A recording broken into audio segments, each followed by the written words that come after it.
Hey, I'm Mike, and welcome to Retro Boost. This one is for GameCube enthusiasts, specifically those that own a model DOL001. It's very important, and are looking to maximize the performance of their games to a modern-day television. If you don't have that model, I'll list some alternative solutions for you. If you do, hey, you're in luck. That's what this video is all about. The Insurrection Industries CARBY is today's topic. It's been a long time since I made a video like talking about the CARBY alone. Throughout 2021 and some of 2022, I made a lot of comparison videos between CARBY and the RetroTINK devices, but I've kind of rediscovered CARBY after being swallowed up into the world of the RetroTINK 5X Pro, and I really wanted to talk about it again because I've been using it more recently for some stuff on the channel. So first, a couple of announcements before we go forward. Firstly, thank you so much for watching. Thanks to everyone who has subscribed. It's incredible the growth that the channel has experienced over the last year, and I'm very grateful for it. Secondly, if you find the video helpful and informative, feel free to subscribe and continue to add to that growth. But also, if you want more of the CARBY in action, check out Retro Boost Arcade, a segment on the channel where I play games with friends.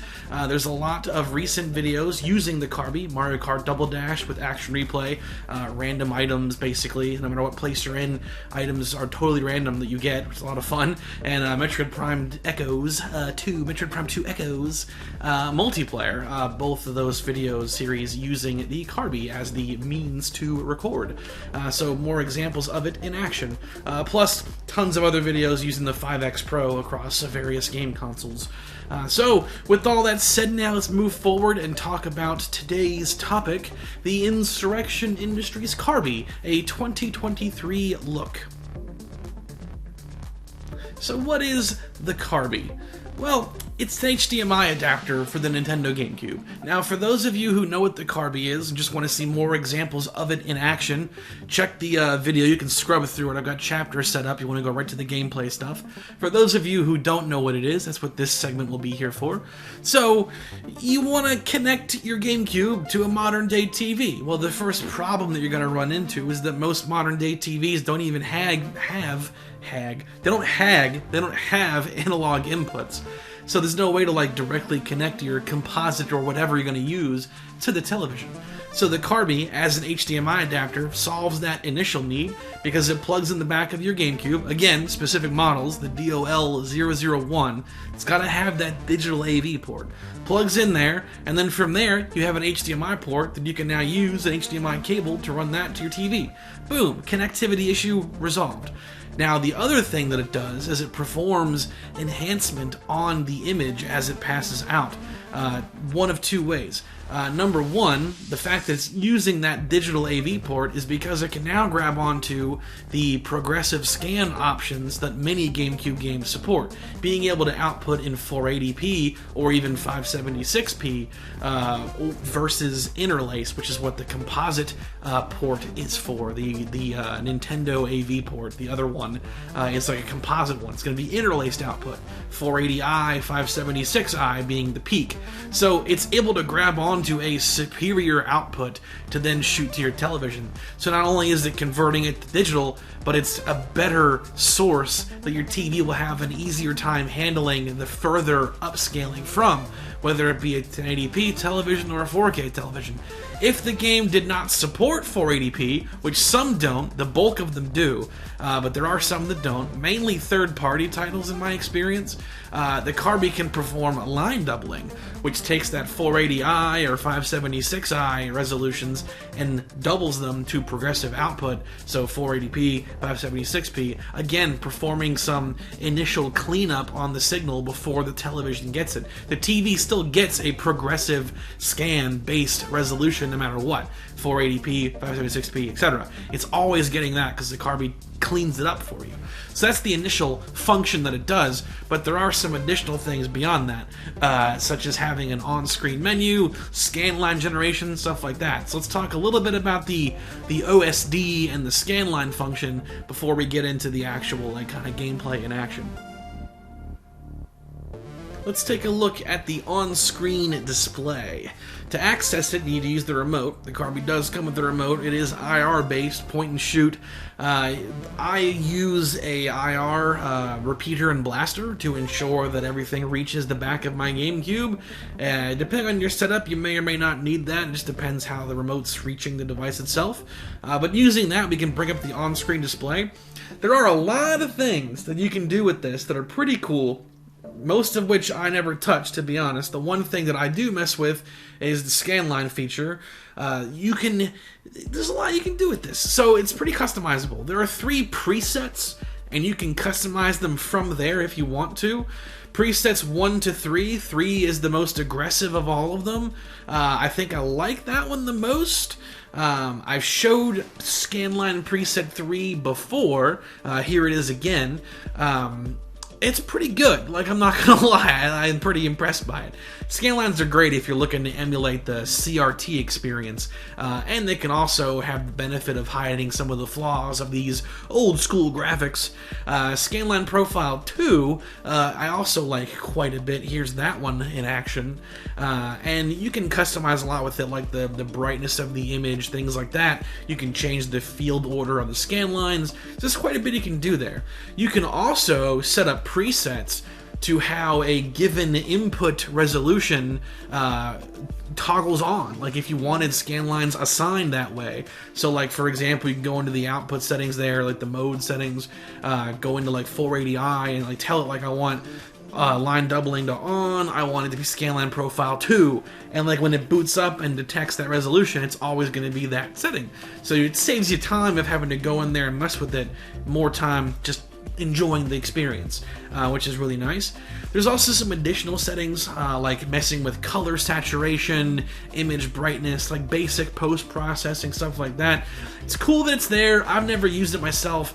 Most people will probably find that their television settings can suffice for stuff like that. That's what TVs are generally for anyway, their ability to provide post-processing such as that. But it's there if you want it. There's also some more advanced settings to mess around with, some of which I don't even know what they mean, and I'd be curious to know if someone does. Stuff like this sample rate hack. Tried looking it up, don't know what that is. I'd like to know. I could not find a straight answer on what stuff like that is.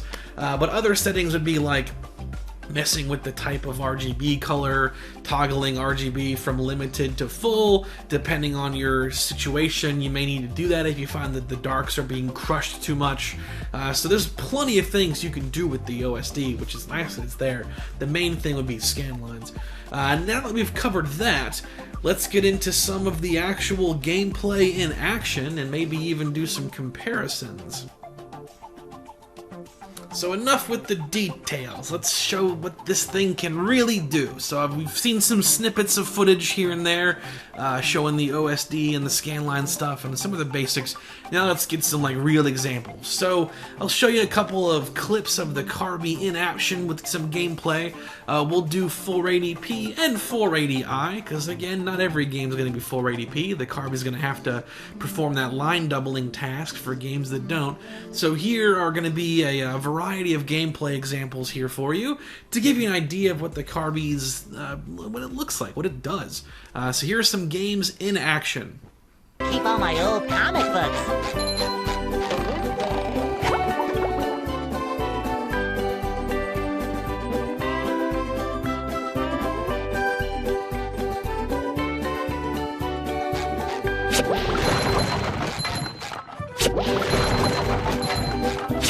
Sometimes pushing a simple button is the most satisfying. Push, push, push, push.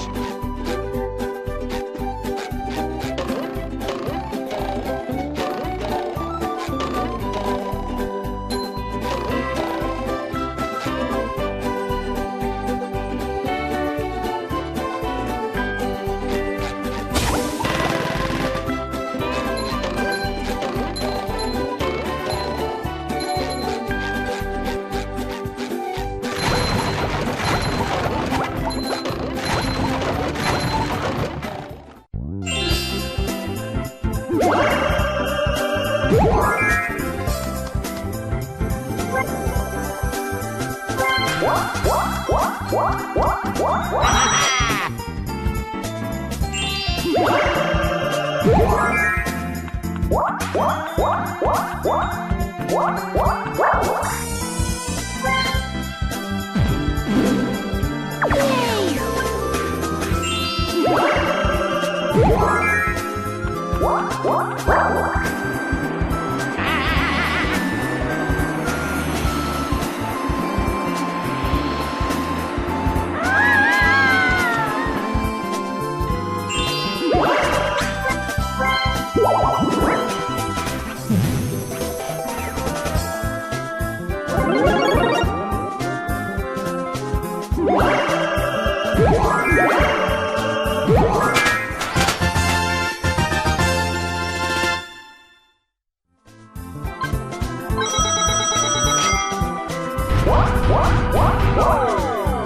Pretty cool. I think the CARBY has very good output quality for what it can do. Both the line doubling functions and the 480p output, I think both look very cool. They have a very, like, digital look to them. Like, I don't know what other word to use than that. If it has any weakness, I would say that it's... I wish there was like a smoothing function, like kind of what RetroTINK does. Like it has a sharp filter and a smooth filter. The CARBY lacks that smooth filter ability, so it looks like the RetroTINK devices do when they're on their default sharp setting. Not a bad thing. Like it's not bad enough that I'm like, oh, that sucks. But just one thing that I've noted that I wish could be improved upon. Otherwise, though, I'm very happy with it. And again, like I was kind of brought to thinking about this again when I was redoing some of those old comparison videos and seeing it. I was like, man, this does look quite good. So CARBY, like I really like it. If you're a GameCube enthusiast, it's a great product that I definitely recommend. With that said, now that you've seen it in action, the question that I then find myself asking is, well, that's cool and all, but you know, stuff like this is pricey. How does this compare to one of the cheaper options? Well, I've already compared the CARBY to RetroTINK many times, so if you're curious on how it compares to those devices like the 2X Pro, the 2X Pro M, and the 5X Pro, which are all more expensive alternatives, I would recommend you check out those videos on the channel. I'll put some links to them in the description to make it easier for you. But what about stuff that's lesser priced? Well, I still have one of those generic converters lying around.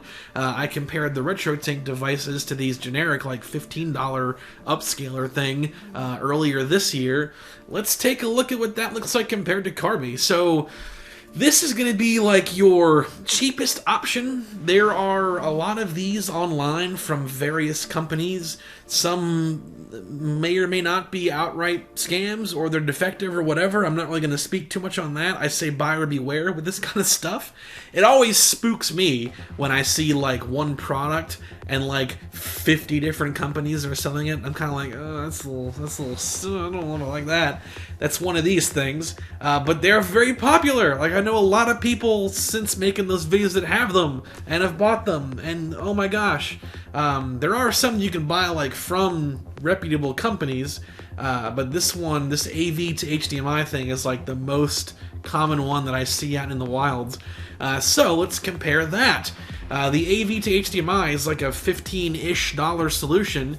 You wouldn't be able to get progressive scan, obviously. So what does that mean? Well, let's see what that means. Let's see what the AV to HDMI at its like kind of peak, which would be composite input set to 1080p for whatever that's worth for this thing, versus the CARBY, which can grab onto 480p from the consoles and then output HDMI from there. So let's see how the two compare. Now, one thing I will say, the CARBY I can get to show up in proper like 4x3 in my capture. The AV to HDMI, for whatever reason, I can't. When I connect it to my TV directly, I am able to go into my television settings and change it to 4x3, and I get a 4x3 image. For whatever reason, the capture, I'm not able to get that. It's like this kind of stretched, I don't want to say 16:9, it's like more like 3:2, whatever's happening to it. I just can't get it to get to proper 4:3. With that said though, as far as visual comparisons of what the capture looks like and what my television looks like, not losing really anything, but just wanted to put that out there. So now, let's see how the AV to HDMI and the CARBY compare to each other. Composite, upscaled to 1080p for $15, or the CARBY, which can grab onto 480p. It's a much more expensive solution, but what's that money get you? Let's see.